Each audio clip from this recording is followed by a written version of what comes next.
شركة بناء بعتت 2 من عمالها عشان يخلصوا شغلانة على سطح عمارة ارتفاعها 40 دور، وراحوا اخدوا معاهم كل المعدات اللي محتاجينها ودخلوا المبنى، ولاحظوا ان الاسانسير عطلان، وبدون تردد قرروا طلوع على السلم، وطلعوا حوالي 1000 سلمة ووصلوا خلصانين. وبصوا حواليهم، واحد قال للتاني: انا عندي لك خبر كويس وخبر وحش.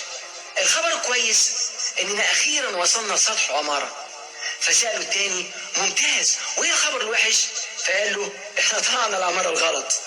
دلوقتي عندي لك سؤال: هل انت عارف انت رايح فين؟ قصدي هل فعلا انت عارف رايح فين؟ هل عندك برنامج منظم لتحديد اهدافك؟ جامعة ييل عملت بحث عن خريج ادارة الاعمال اللي اتخرجوا من حوالي 10 سنين علشان تعرف ماشيين ازاي في حياتهم. فاتضح ان حوالي 83% منهم ما كانش عندهم اي اهداف، وقالوا انهم كانوا بيشتغلوا جامد جدا عشان مجرد يعيشوا، وما عندهمش اي خطط محددة للمستقبل. و14% منهم فكروا في اهداف ولكن ما كتبوهاش، وكانوا بيكسبوا 3 اضعاف دخل ال 83% اللي ما كانش عندهم اي اهداف. والباقي وهم 3% كان عندهم اهداف مكتوبة وخطط للتنفيذ، وكانوا بيكسبوا 10 اضعاف دخل مجموعة ال 83%. وتوصل البحث ان كتابة الاهداف لها تأثير مباشر على انجازاتنا. كل واحد عنده حلم، بعض الناس بتحول احلامها الى واقع، والبعض الاخر عمره ما بيحقق احلامه وبيفضل محبوس في دايرة مفرغة، واهدافهم الاساسية عبارة عن دفع الفواتير وهيطبخوا ايه للعشاء، ويفضلوا يشقوا طول اليوم عشان يعيشوا بدل ما يخططوا لحياتهم. مجموعة من الباحثين درسوا سلوك فئران كانوا مجوعينهم لمدة يومين، وحطوهم في متاهة، ووضعوا حتة جبنة صغيرة في آخر المتاهة، وأطلقوا الفئران عشان يكتشفوا أي الفئران أذكى وعنده سرعة أكتر وإحساس سليم بالاتجاهات. والفار اللي كسب السباق أخذ قطعة الجبنة مكافأة له. معظم الناس زي كده بالظبط، بيشوا كتير عشان ياخدوا حتة جبنة صغيرة، ويقضوا حياتهم بيعملوا نفس الشيء يوم ورا يوم، وعايشين في مستوى أقل كتير من قدراتهم الحقيقية. كنت مرة بتكلم مع مدير شركة إلكترونات متوسطة الحجم في مونتريال، وسألته: هل أخدت أي إجازة قريب؟ فرد وقال: رحت المكسيك السنة اللي فاتت لمدة أسبوعين. فسألته: وعملت إيه بالظبط؟ وإزاي خططت الإجازة؟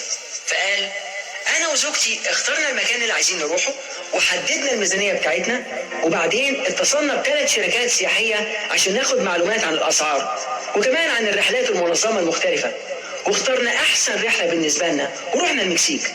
فقلت له: أنت باين عليك شخص بيخطط لكل حاجة بدقة. فابتسم وقال: طبعا، وخصوصا للأجازات أنا لازم أعمل حساب كل التفاصيل عشان أتفادى المفاجآت أو أي خيبة أمل. فقلت له: بما إنك ممتاز في تخطيط أجازتك، هل عندك برنامج منظم لحياتك اليومية؟ فرد وقال: لا، ده عايز وقت كتير قوي، وأنا ما عنديش وقت لكده. أنا عارف أنا عايز إيه وكله في ذهني. الشخص ده خطط لأجازته بمنتهى الدقة عشان يضمن نجاحها، ولكنه ما بيشغلش نفسه انه ياخد جزء من وقته للتخطيط لحياته. واحد تاني قال لي: انا ما بؤمنش في مسألة تحديد الاهداف دي، وبلاقي انها تضييع وقت على الفاضي. انا حضرت دورات عمل كتير وقريت كتب كتير وحاولت احدد اهدافي وعمري ما نجحت في كده. فسألته: هل ممكن تسافر رحلة بالسيارة من غير ما تاخد معاك خريطة للطريق؟ فرد وقال: مش معقول طبعا، ايه اللي يخليني خاطر كده؟ فسألته: طيب بتعمل ايه عادة في حالة زي كده؟ قال: الاول لازم اعرف انا رايح فين وليه رايح هناك، وبعد كده بجيب خريطة واضحة للطريق واجمع المعلومات اللي انا محتاجها، زي مثلا المكان على بعد قد ايه وهياخد وقت قد ايه للوصول. فسألته: طب ايه اللي ممكن يحصل لو انت ما جهزتش نفسك قبل رحلتك؟ فرد وقال: هتوه طبعا، بس انا على اي حال عمري ما هطلع رحلة قبل ما اخطط لها بدقة.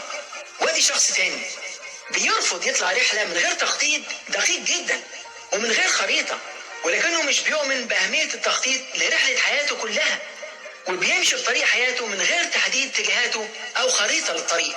تشارلز جيفنز قال في كتابه الذات العليا: بدون الأهداف ستعيش حياتك متنقلا من مشكلة إلى أخرى بدلا من فرصة إلى أخرى.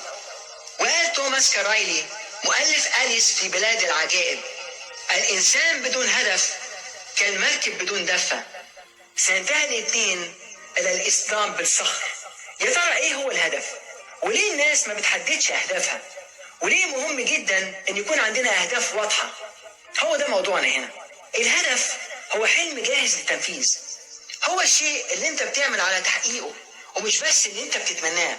هو الضوء اللي بينور لك الطريق في الظلام وبيساعدك على الوصول إلى غايتك.